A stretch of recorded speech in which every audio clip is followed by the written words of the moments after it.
Good evening, brewers. Hope you're all going well. For those who are taking part in the BIY challenge, it's challenge 2 coming up.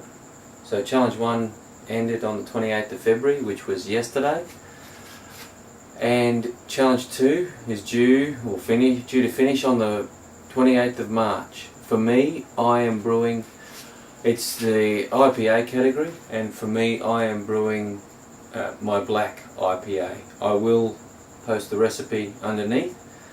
It's a short video tonight. I am going to do a very compact video of the of how to, if you are bottle conditioning and you overcarbonate. One of my friends who just got into the home brew game, he went and bought a whole bunch of 650 milliliter bottles, and so unless you do a batch prime, he's only buying the carbonation drops. So 2 of those means the beer's overcarbonated, and 1, depending on style of course, 1 carbonation drop means it's undercarbonated. And so he gave me one of his, is a Cooper's Lager, and it tasted fine, but it did take me a few days of degassing. So I've got a video, a very short highlight reel of how to degas a beer that'll play. I wanna pick your nose, honey, high. Sweet little cordial, you gotta be. I'm dreaming of a white Christmas. Honey, where I'm from, Mama, living for the bum.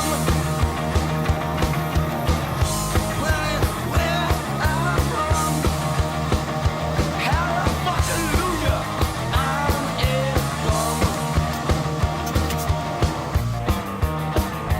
Baby boy bum, baby boy bum, baby boy bum. All I wanna do is drink beer for breakfast. Welcome back. Hope you enjoyed that little video. Tonight I thought I would also show you a bit around my home brew setup. So my brewing system that I use a grain father. Grain father is essentially, it says it's an all-in-one vessel. It's not an all-in-one vessel. It's a two-in-one vessel system, because you also have to have a hot liquor tank to be able to sparge with. So I use just a cafe style urn, and the cafe style urn helps me control the temperature of my sparge. It's set to 78 degrees, which is what I sparge at. It's also what I mash out at for all my batches. It does have the advantage of being a recirculating system, so you do achieve a lot of clarity during the wort, during the mash process, and also your efficiency. I found since I went from a 3-vessel system to this one, my efficiency went up by about 5%, possibly more depending on the batch size. And then my fermenters, I started out with a Cooper's fermenter, which is great. Still use it. You can see by the colour, I've used it a few times.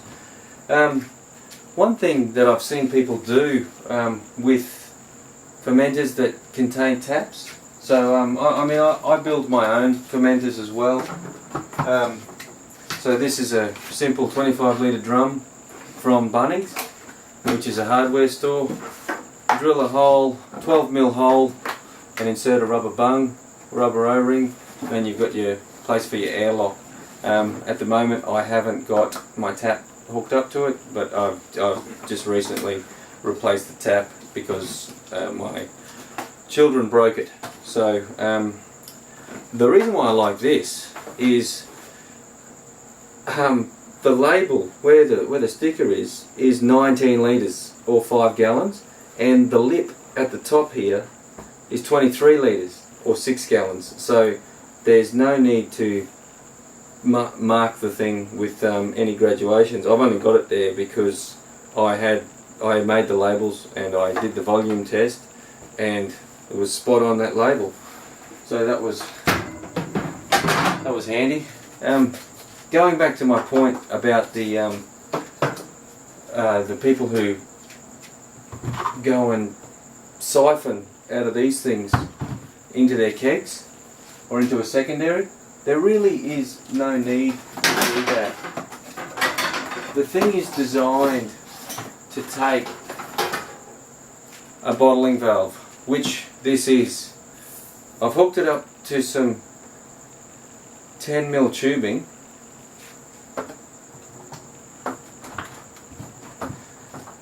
Plug it in the bottom. This is deep enough to hit the bottom of the keg. Turn the tap on, and then there's no need to take that off, risk contamination or any further oxidation.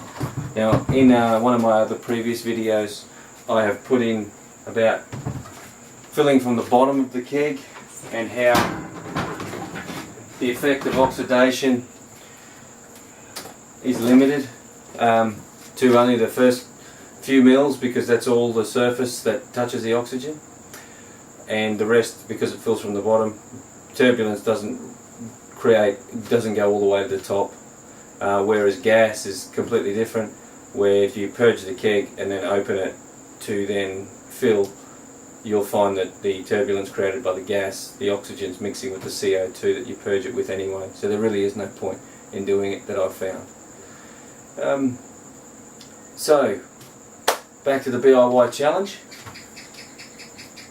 IPA. I'll post my recipe down beneath in the comment section. It is a black IPA. It is a black IPA, and it's.